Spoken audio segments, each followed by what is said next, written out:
नासिक कानपुर वासिन 7 डिसंबर ते मेरान टीवी पारां ऐलानियल सकाफ़ती ॾियारे जी तयारियूं उरूज ते पहुची वियूं आहिनि। वैसे ॾिसूं था मेरान टीवी जो रिपोर्टर रहीम लाड़ जी रिपोर्ट। नाज़रीन, मेरान टीवी पारां सिंध जो सकाफ़ती ॾींहुं 7 डिसंबर ते पढ़ो लिखो नशो छॾियो सिंध संवारे जे उनवान हेठि सकाफ़ती ॾींहुं मल्हाइण वारे ऐलान बाबति खानपुर शहर समेत तालुके अंदरि सकाफ़तियूं सरगर्मियूं उरूज ते आहिनि। असां कोशिशि कंदासीं त खानपुर शहर जे मुख़्तलिफ़ सियासी समाजी शहरी अॻवान खां पुछूं त उन्हनि जो छा चवणु आहे। जीअं त हाणे तव्हांखे ख़बर आहे त असांजी सिंध में हिकु तालीम में नौजवान तमामु पोइते आहिनि ऐं ॿियो अॼुकल्ह माहौल ॾाढो असांजो ख़राबु थी वियो आहे। नौजवान नसुल जेको आहे उहो नशे जे लत में वठिजी वियो आहे। सो इन करे जेको तव्हां 7 डिसंबर ते इहो ॾींहुं मल्हायो था, इन जो तव्हां जेको इहो रखियो आहे त पढ़ो लिखो ऐं नशो छॾियो, इहो हिकिड़ो बहितरीनु तव्हां उनवान रखियो आहे नौजवान नसुल लाइ त जीअं उहे पढ़नि, तालीम ते ध्यानु ॾियनि ऐं जेके ग़लति सोबत में अचनि था नशे में उन में उनखां इहे जीअं नशे खां छुटकारो हासिलु कनि। सो इहो तव्हांजो हिकिड़ो बहितरीनु इहो अमल आहे। जीअं त मेरान टीवी जे तरफ़ां जेको ॾींहुं मुक़ररु कई वई आहे 7 डिसंबर पढ़ो लिखो हुनर सिखो नशो छॾियो ऐं सिंध सवारियो जो उनवान सां उहा तमामु बहितरीनु आहे। गोया के असां ईअं सिंध वासियुनि जे लाइ हिकु पैगाम आहे, हिकु असांजी मुस्तक़बिल आहे।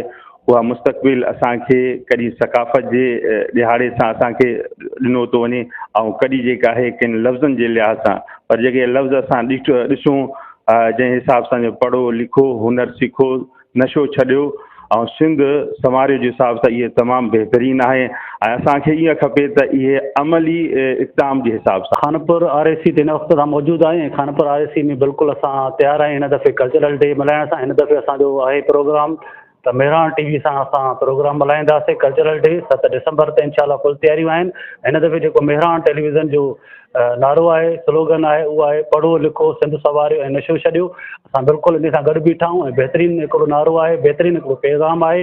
असां RSC खानपुर जा डॉक्टर साहिबान जेके बि आहिनि ऐं पैरामेडिक्स हिन दफ़े फुल तयारी में इनशाला 7 डिसंबर ते मेरान टीवी सां गॾु हिकिड़ो ईद जे माहौल जहिड़ो असां प्रोग्राम मल्हाईंदासीं। जीअं त हर साल जीअं हिन साल बि सिंधी सकाफ़त ॾियारो मल्हायो पियो वञे, ख़ासि तौर ते सिंध मेरान टीवी जे तरफ़ां पढ़ो लिखो हुनर सिखो नशो छॾियो सिंध संवारियो हिकिड़ो तमामु ज़बरदस्त इहो उनवान रखियो आहे।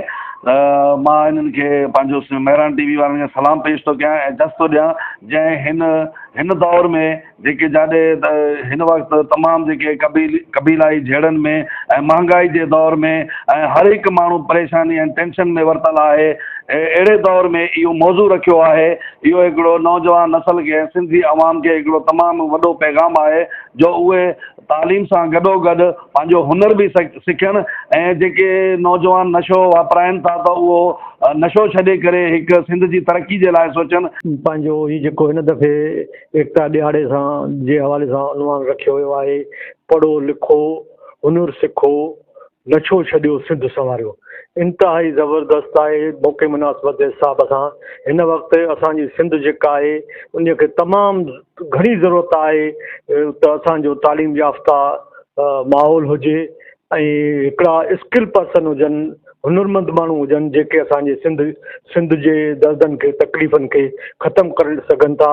ॿिए तरफ़ जेकॾहिं ॾिठो वञे त सॼी सिंध में जेका नशे जी सूरत हाल आहे उहा नौजवान नसल खे तबाह करे छॾियो आहे।